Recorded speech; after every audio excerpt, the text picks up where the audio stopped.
the Trans-Antarctic Mountains. Brian and his crew also saw a huge football field-sized hole in the ice, only about 5 to 10 miles from the geographic South Pole that was supposed to be a no-fly zone. But during an emergency medevac crisis, to speed up their trip, they flew across that no-fly zone and saw apparently what they were not supposed to see. A huge hole in the ice that looked like it was an entrance to an underground installation. Later at camp near Marie Birdland, some dozen scientists disappeared for 2 weeks. When they reappeared, Brian's flight crew was assigned to pick them up, and all were silent and appeared scared. Brian and his C-130 crew received orders to not talk about the silver discs or the huge ice hole or the missing scared scientists. Repeatedly, the crew was sternly told that they did not see what they kept seeing. But Brian was never asked to sign an official non-disclosure agreement. So now that he's retired from the Navy while still working in civilian aerospace, Brian wanted to share what he has seen and experienced with me at Earth Files because he is convinced that an alien presence is living and working on this planet. We had never met until Thursday evening, June 2nd, 2016, at the Contact in the Desert Conference in Joshua Tree, California. We organized to meet with his nephew, Kelly, and a friend to talk about Brian's Antarctic experiences. We all went to a local Mexican restaurant, and after dinner, we kept talking until after midnight outside in the restaurant parking lot under trees. That weekend, while I was still doing lectures, workshops, and panels at the Contact Conference, Brian returned to his home in Phoenix, Arizona. On Monday, June 6th, he was back at his aerospace job, which he has always kept confidential. I don't have a number there to call him because he wants to keep his job protected. But that morning, Brian received a surprising and disturbing phone call that he describes now. The voice on the other end of... I was back at work on Monday after the conference, and my cell phone rang about 10:30, quarter to 11 in the morning, and the voice on the other end of the line said, "Is this Brian?" And I said, "Yes, who's this?" Because I didn't recognize the number. It says, "I want to tell you that what you've been talking about, you need to stop talking about." And I said, "What stuff was that?" And he says, "We know that you were with Linda Howe on last Thursday night, and we know that you went to dinner at a Mexican restaurant in Joshua Tree, and we were aware of what you were talking about with her and other people, and that your experience that you had when you were on the ice, when you were in the service, we don't want you talking about that. Specifically, we don't want you talking about the scientists that you picked up after being missing for a couple of weeks." And I said, "How would you know about that? I've only talked to certain people." And the voice in the phone said, "Well, we know pretty much everything." And then they said, "Just don't be putting that out there anymore. Certain people would prefer that you not talk about that." And then I said, "Well, I'll consider that." And then the phone went dead. There was a click. Whoever on the other end hung up. I was like, wow, this is out of the blue. What did you do next? Well, I was kind of curious, so I took the number off my cell phone and Googled it on the Internet. It came back as the general phone number for the NSA. The National Security Agency in Fort Meade, Maryland. Yes. I called Kelly, my nephew, and he Googled it too. Why would you get a threat specifically using my name now in June of 2016? The only thing that I come up with is that report that's been going on the Internet of that British documentary team that was down there in Antarctica, right? Something that was found under the ice. That team went missing, and they have not found those people since. Possibly that documentary team was in the same area where those scientists went missing for those 2 weeks, and that somebody doesn't want putting two and two together and going, well, you know, there's people down there that went missing for 2 weeks back in the 90s, and now these people are missing and haven't been found yet. Maybe there's a correlation there. The British documentary footage that Brian is referring to was first reported in a March 18, 2002 press release from the Atlantis Mapping Project in Washington, D.C. that began, quote, "The U.S. government said it will seek to block the airing of a video found by Navy rescuers in Antarctica that purportedly reveals that a massive archaeological dig is underway 2 miles beneath the ice," close quote. The video was allegedly the property of a Beverly Hills company called Atlantis TV that produced the Atlantis Mapping Project channel for the BBC in London until 2015 when it was closed down. The March 2002 release also said that the Atlantis TV crew had disappeared and that 2 U.S. Navy officers had found the missing production crew's videotape, quote, in an abandoned supply dump 100 miles west of Vostok Station, close quote. That would be near the South Pole. The AMP press release said the video shown to National Science Foundation researchers at the South Pole's Amundsen-Scott Station showed a pyramid and, quote, other spectacular ruins and things they could not go into, close quote. Allegedly, Navy SEALs came in 1 or more helicopters to take objects away. Officials of the U.S. Naval Support Task Force in Antarctica denied the story and said the Navy did not possess any video shot by the missing Atlantis TV crew. But at the same time, there was another U.S. legal action in 2002 to block the release of a hardcover book entitled Raising Atlantis by Tom Greenius, a novel based on fact. The book is about a secret U.S. military expedition that discovers ancient ruins 2 miles beneath the ice in Antarctica. The government allowed the first e-book version in the spring to be released with sensitive information about U.S. underground continuity of government installations, but blocked the hardcover release until the sensitive information was deleted. Could that big ice hole that Brian and his C-130 Navy crew saw near the South Pole in 1995 and the later incident in early 1996 of the missing National Science Foundation scientists be linked to the 2002 Atlantis Mapping Project news release about the missing documentary crew and videotape of pyramids and other structures beneath the ice? If the U.S. government is trying to cover up the discovery of pyramid and other structures 2 miles below the ice near the South Pole in Antarctica, the secret would be revolutionary, because the last time the entire Antarctica continent was free of ice is generally considered to be about 15 million years ago. So any advanced architecture on land beneath the ice would be that old as well. Brian, would you have ever suspected that we were being spied upon and listened to in both the restaurant and where we talked on the grass near the parking lot? I would never have thought that. But now, my 20 years in the military, there are things that I saw that I really can't talk about that tells me and has shown to me that our government is capable of anything. Okay, so finding this out, that they knew that you and I and other people were where we were that night, it does not surprise me. With the work that you do, and as accurate as the information you find and as hard as you work to verify the truth of what you report on, I can imagine that you are watched quite a bit, you know? We're supposed to be American citizens protected by the Constitution and the Bill of Rights. We are not doing anything that is wrong. No, I don't think we are either. And you were never asked in your service for the United States Navy to sign a non-disclosure agreement about any of those efforts in Antarctica, correct? Yeah.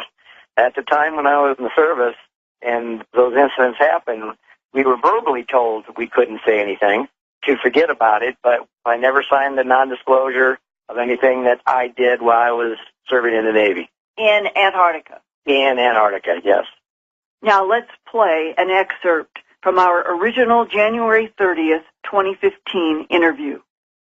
Here's this huge hole in the ice, wow, almost like a cave entrance, but it was large enough that you could fly a C-130 into it, a hole that went down. We were told not to fly that area, But we continued our mission and picked up our medical emergency and turned around and had to come back to South Pole to refuel. And when we got close to that air sampling again, we were told, deviate this way so many miles and then turn back on course. Made our way back to McMurdo, and the entire crew was told to report to the skipper's office. We all got sat in this room, and this guy came in that nobody had seen before and said, okay, you guys saw this thing? You didn't see it. And he means the big, deep hole. Yes, big hole in the ice that was supposedly the air sampling station. We were told to not talk about it ever, and that area was considered off limits for research. In your email to me, you wrote, talk among the flight crews was that there is a UFO base at the South Pole, and some of the crew heard talk from some of the scientists working at the pole of EBAs, an acronym for extraterrestrial biological entities, working with the scientists at their air sampling camp, which is the large hole in the ice. Yeah.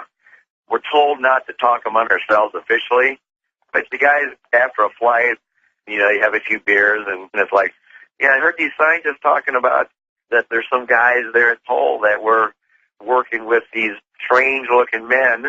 They weren't saying, alien or extraterrestrial, whatever, and that the air sampling station was actually a joint base with the scientists and the ETs. In your email to me, you said, quote, none of the scientists would talk to any of the crew on the plane, and they looked scared. That was a mission. It was probably a 2.5-hour flight from McMurdo, in the middle of nowhere. We put this crew out there McMurdo had lost communication with. You're supposed to check in every so often by radio and tell McMurdo that everything's okay.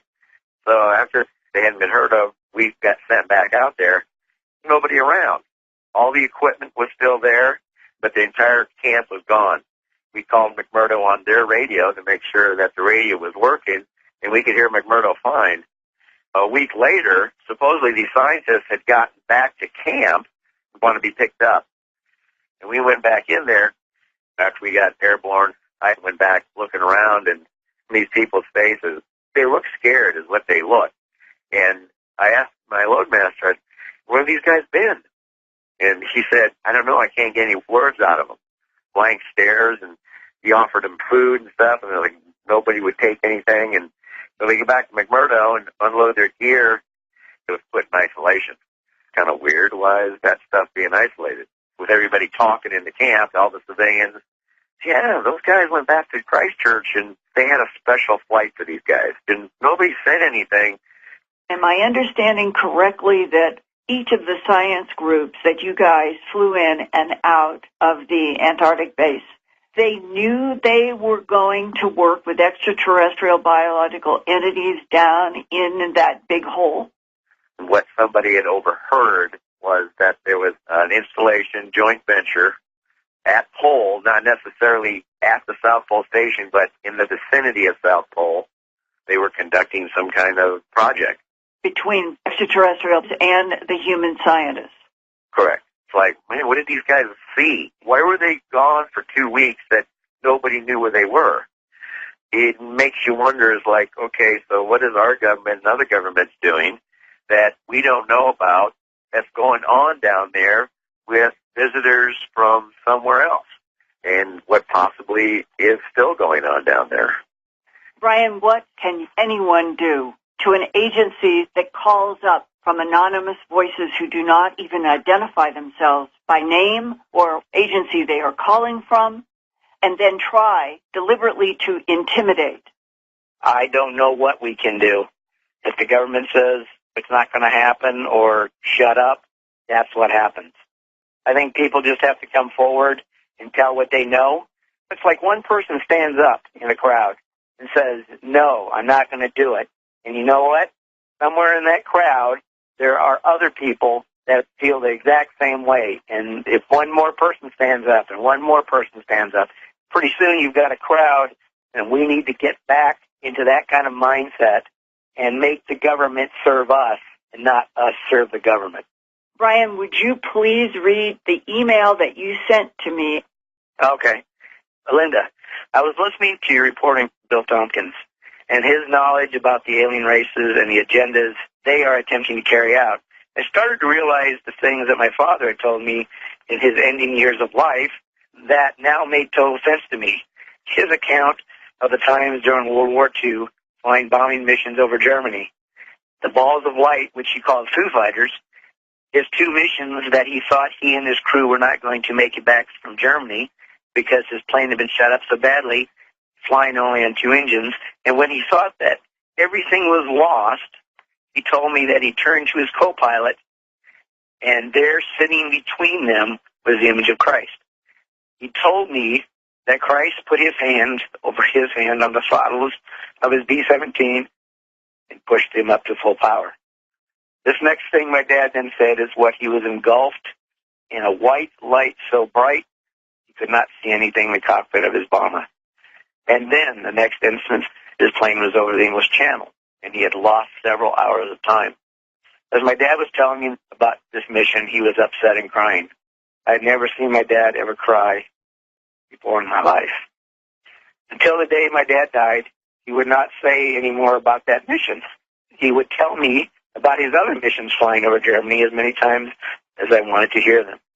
That one, only once did he talk about. That mission, I believe, was one of the Foo Fighter encounters he had, and his crew may have been abducted and then returned to the aircraft just before the plane reached England. Our family lineage is Nordic and Norwegian and goes back to the Viking clans. My dad's side of the family are all blue-eyed blondes, and my mom's side is German descent. What your guest, Bill Tompkins, was telling me about Nordic reptilian connection and some of the Nordic-type alien species has me wondering if my family is involved with that somehow.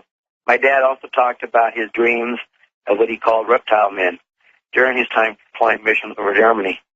He would laugh that off and say that he probably read too many comic books as a kid, but I think it scared him, and he had encounters also with the reptilians during one or more of his flights over Germany. I think all this means something, and hearing Bill Tompkins has triggered a better understanding of things that have happened.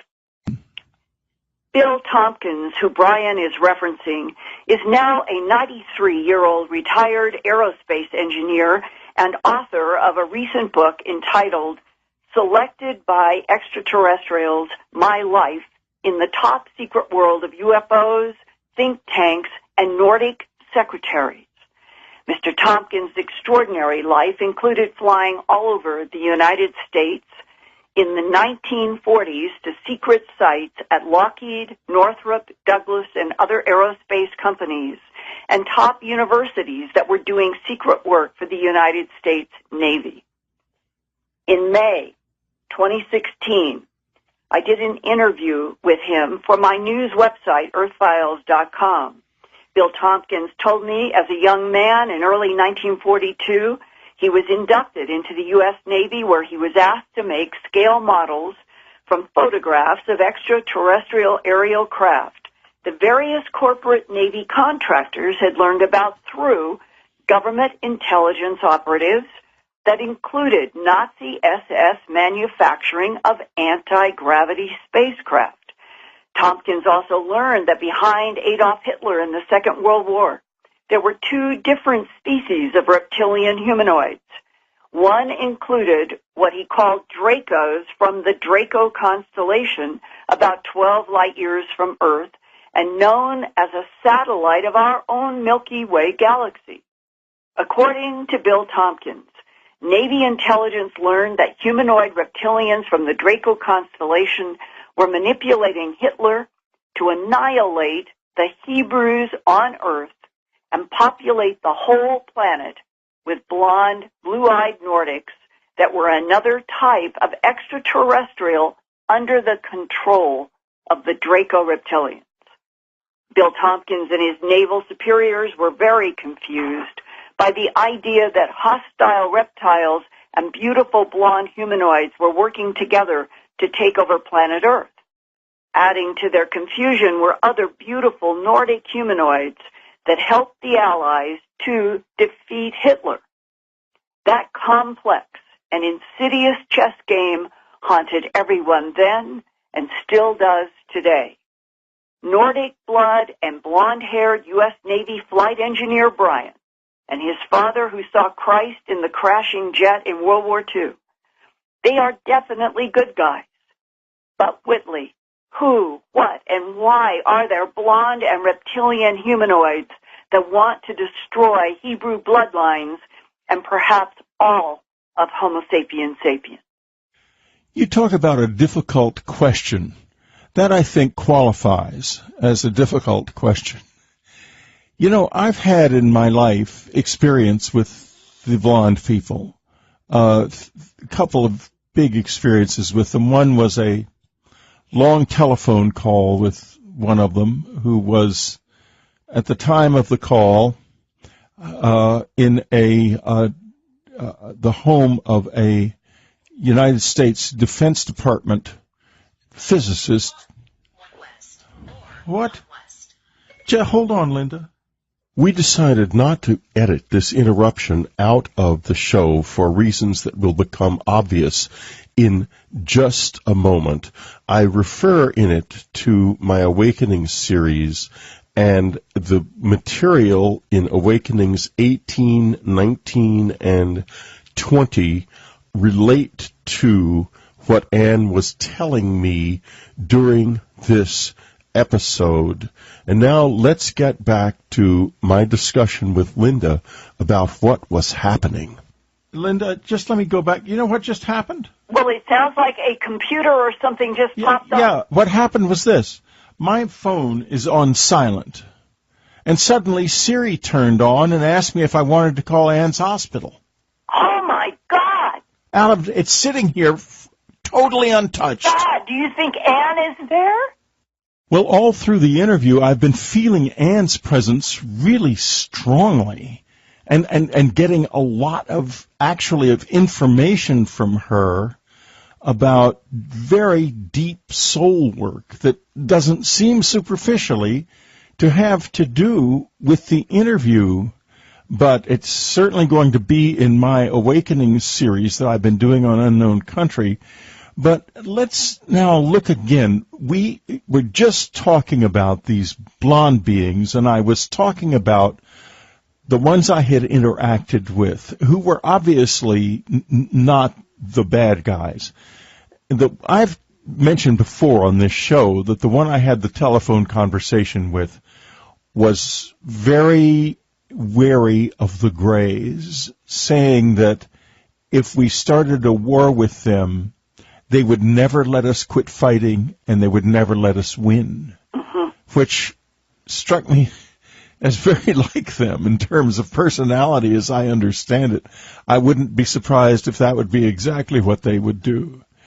But there was another time when these two enormous blonde people showed up in my apartment in Manhattan, which had rather low ceilings, much to their discomfort. And I blurted out that when they asked me what they could do for me, I said, you could show me one of your children, which I've always regretted. And yet they did a few weeks later in an airport in Colorado, in Stapleton, the old Stapleton Airport in Denver. And I've spoken about this many times, so all I will say is that under the circumstances, they showed me one of their children, and with the child was the scientist from Boulder, from the foothills above Boulder, and a heavily disguised gray, about 5 feet tall, who appeared to be taking care of the gigantic 6-year-old.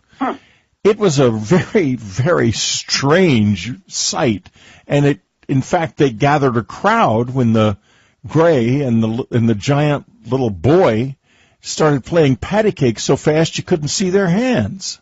Well, but there is this other facet that Bill Tompkins and others bring to all this. Yes. Bill Tompkins was this naval flight engineer who worked for our government in the Navy as a young man because he had this idiot savant ability to make absolutely accurate scale models from photographs and seeing real things. And so our government put him to work in a Navy program to look at photographs of different craft and make these scale models, and in the process, he learns about Dracos and blondes, and one of the most, I think, eerie and has haunted me statements that he made was his learning that our government understood that the reptilians could create Nordic-looking, beautiful containers in order to inhabit as they infiltrated our population on our Earth and other planets, that the Draco reptilians want territory, they want to control territory, and they will do it in any way that involves camouflage, holograms, projecting into cloned or hybridized bodies that they make. On the other side, he said they began to understand that there were also blonde Nordics that are human allies. They want us to survive, and that the very fact that something seemingly as overbearing, overwhelming, and scary as these tall humanoid reptiles could project themselves into something that would appear to humans as beautiful blondes, while there were true other blondes that are our allies, makes this the most insidious situation, and that it is depressing. It became depressing to Bill Tompkins and others. How do humans understand which side, the friendlies, the unfriendlies that we're dealing with, if all of them can camouflage each other in their enemy or their ally, and we humans haven't got a clue? Linda, you know, I almost don't know how to respond to this, because we have a situation here that it's really kind of untenable, in the sense that we know something very strange is happening. People like Brian coming forward, I mean, let's face it, he saw something, wouldn't be out doing this. Yeah. But what really happened? Is it like this out there, or is something else true? And is it even from out there? I mean, you know, we just don't even know that. Well, Bill Tompkins also adds this huge, I think, insight that in World War II, Adolf Hitler had this obsession about Argentina and Antarctica. Yes. Well, and that Bill Tompkins says on the record, my gosh, he's working with Bob Wood, who worked for McDonnell Douglas, and Bob Wood has been helping Bill Tompkins edit his memoirs into autobiographies.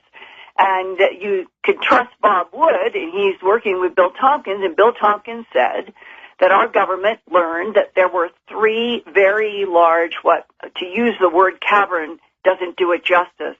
He said they are natural large spaces in the Antarctica land base. I'm not talking about in the ice.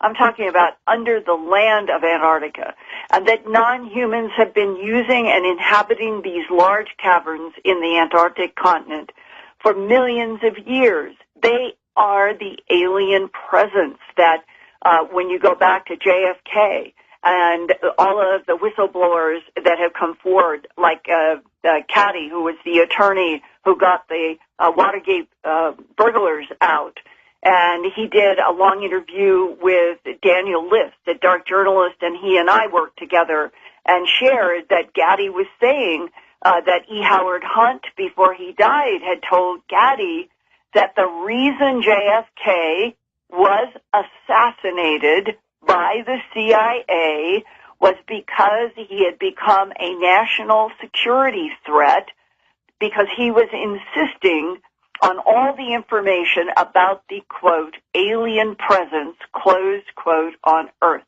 That means it is here, it is underground, but it is also out there in the solar system and in the Milky Way and beyond.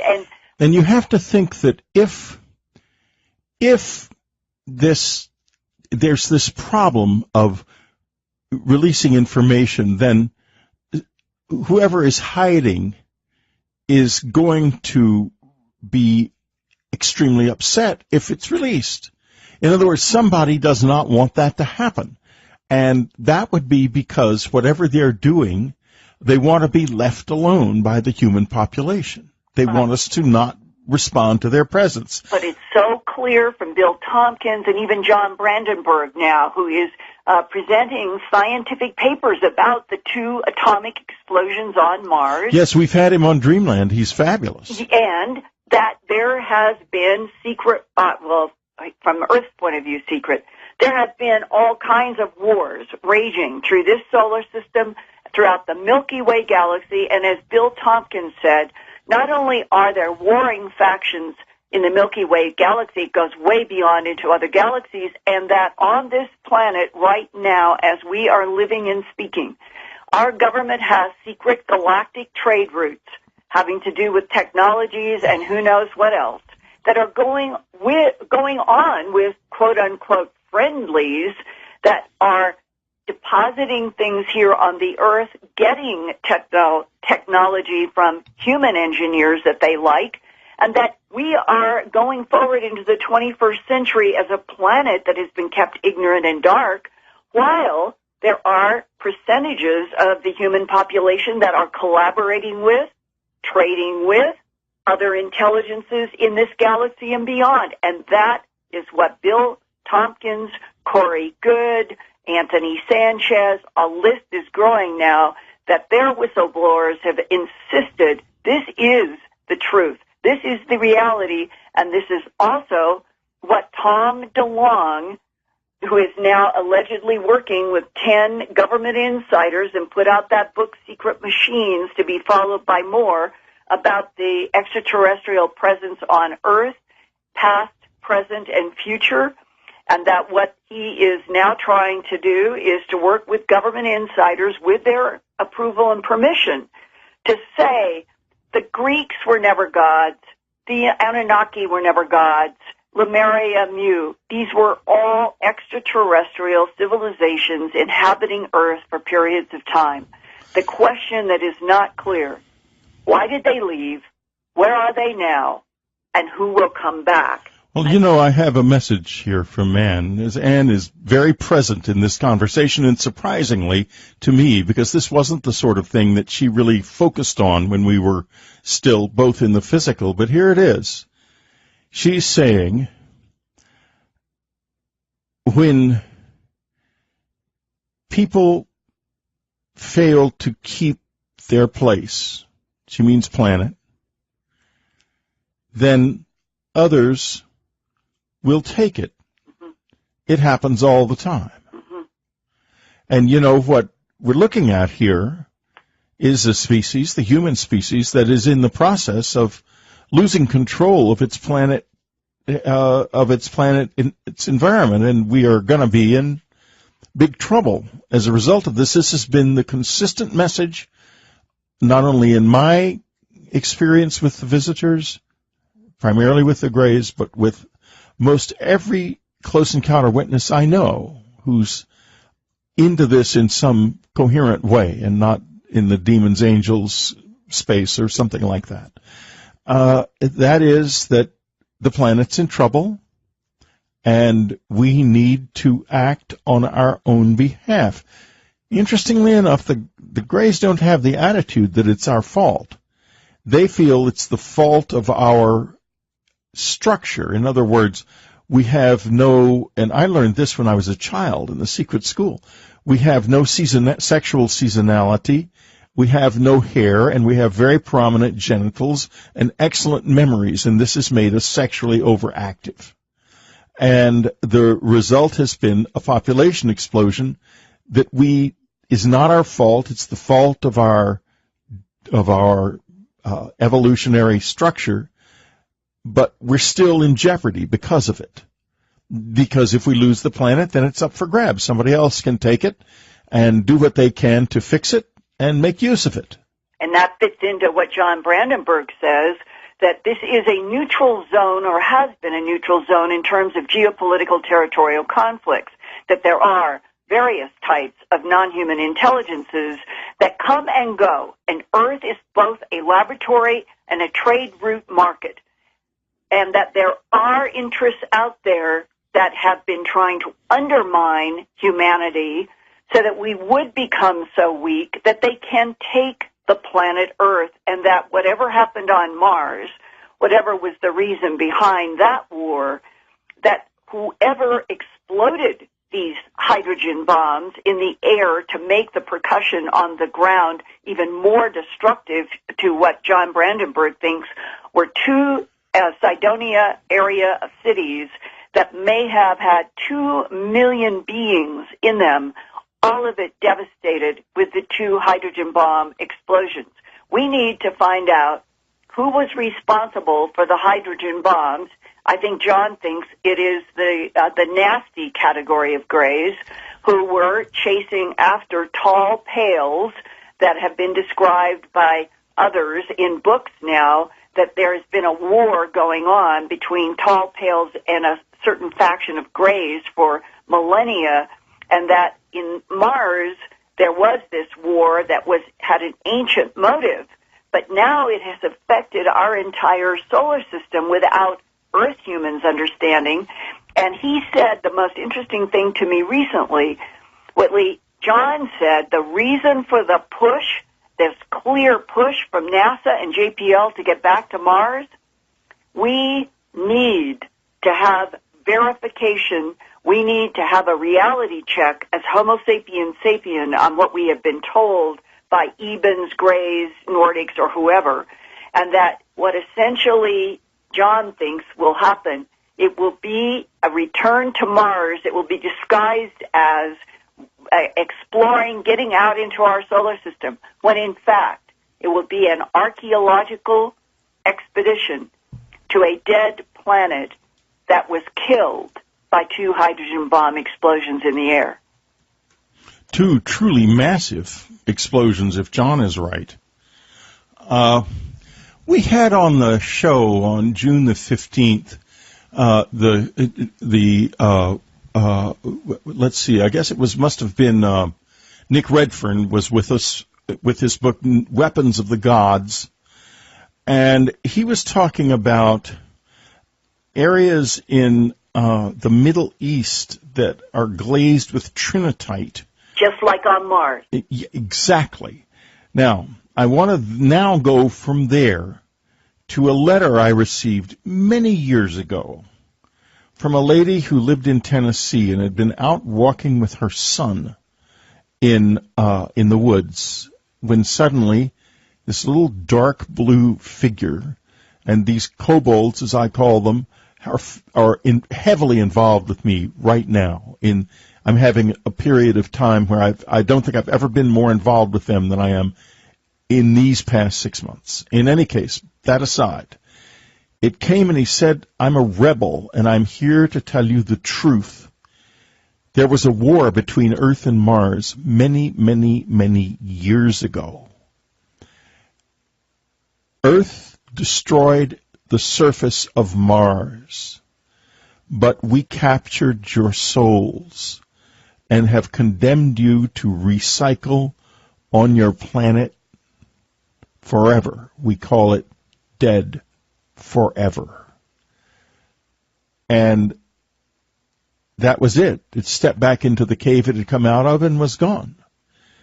Now, flash forward to another event that took place in Indonesia. And folks, you can find this also because I interviewed the gentleman who was involved in this on Dreamland as well. And I'm working toward his name. Hopefully I'll remember it. And I'll go back and edit it in here if I can't remember it right away. In any case, he was going to a village in Indonesia and had been told, he was an NGO, a non-governmental organization operative, setting up low-power, localized radio stations so very isolated tribes could communicate among themselves. And he was going to this very isolated area. And in the context of this experience, he found out about a number of people who, Alan Lammers was his name, Lamers. Go to unknowncountry.com, go to Dreamland, go to the search engine, the extended search engine, click on Dreamland and put in Lamers and you'll find the interview if you're a subscriber. In any case, a group of 5 people had disappeared, and only one of them came back. Ever. The other 4 had never been found. And he described walking through an area that ceased to be the jungle and became a kind of forested upland with antlered animals in it, which, of course, they don't have in Indonesia. And they were followed, he said, by this dark blue figure who said that he was a rebel, and this one man, was being sent back as a warning to the world. Now, I put all of that out without really putting it together, but it's linked. It's linked. There is somebody here trying in a kind of off-kilter way to somehow warn us about something. And there seem to be other forces less visible to us, more indirectly present, that are about the dangers that we are being warned of. Mm-hmm. I wonder if that makes any sense to anybody. I hope it does. It does, because I have reported before about the Army sergeant in Colorado that I call CJ, who on July 29th, leaving Hunter Army Airfield to go to Fort Carson in Colorado, and he, his wife, 2 kids, and animals and all were headed to go through Atlanta, and something took over, diverted. The GPS did not make any alarm, and they end up having an 850-foot diameter disc with symbols on it come down in front of their truck.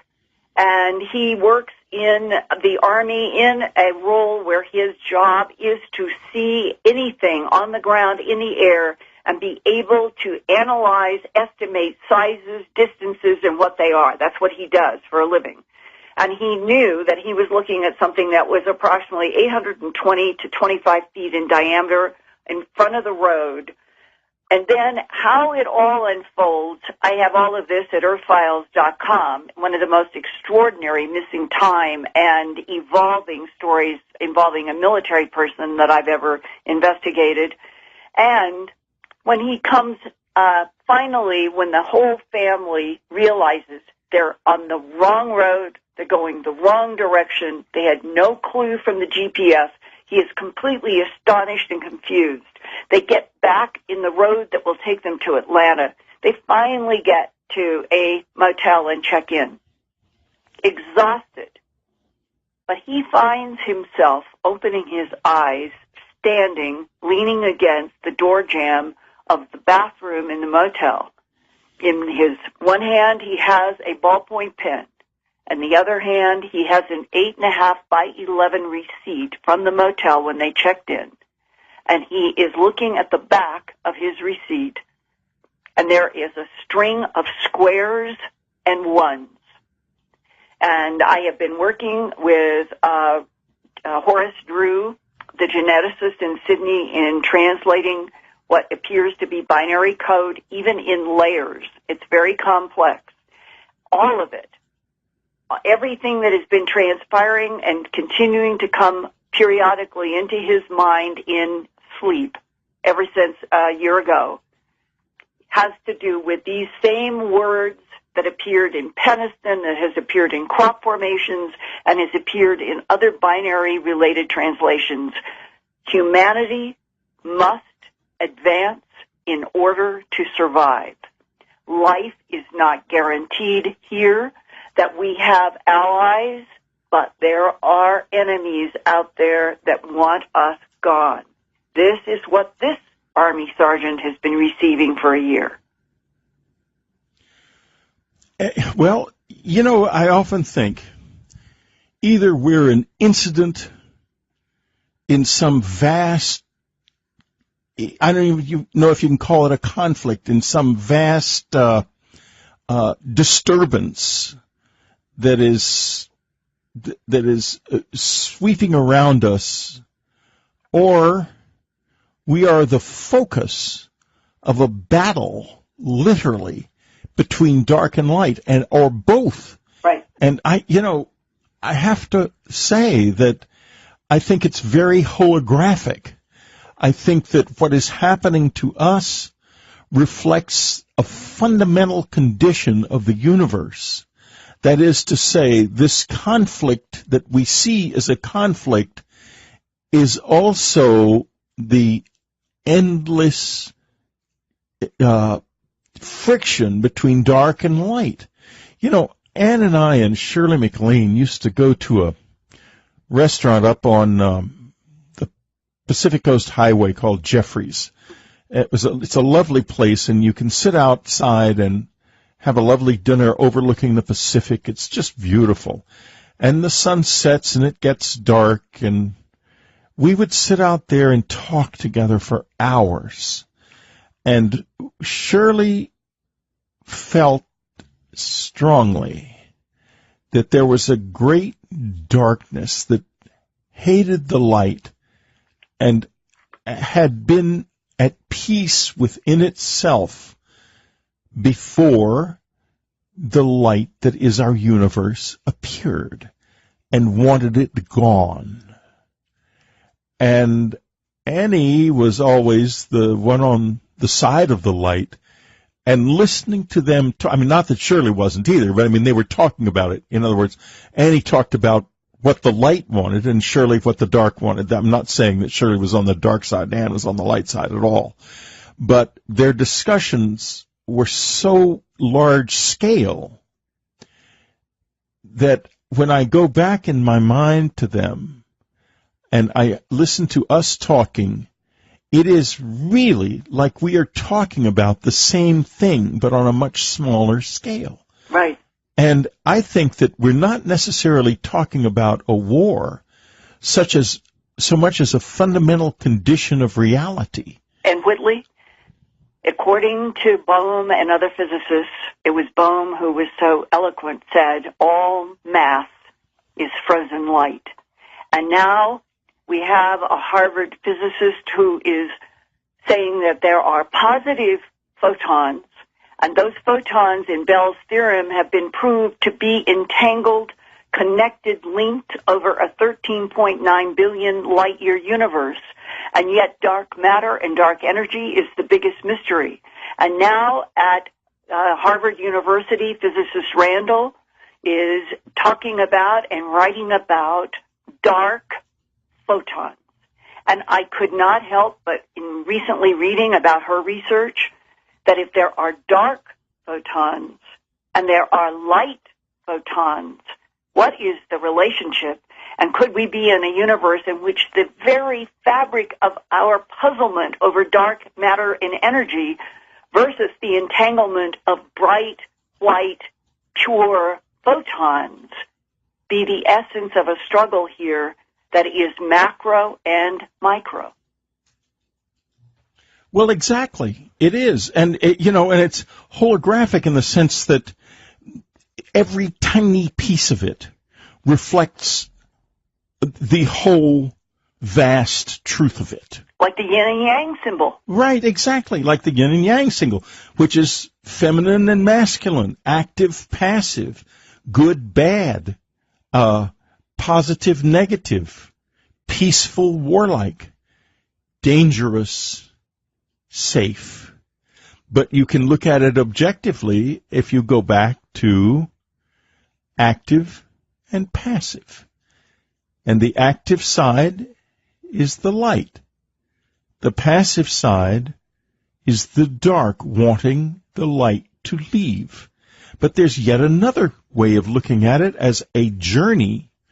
We are journeying now through the dark side and absorbing all kinds of different energy. Everything our journey through time and darkness throws at us, we absorb. And when we die, we come out into the light side and engage in that life review where we drop away things that we don't need and memorialize things that we do in our souls somehow and gain energy from it. But the dark side always seeks to extinguish the light, and the light always seeks to survive. I'm with the light. I'm with both. I'm with both. I want to use the dark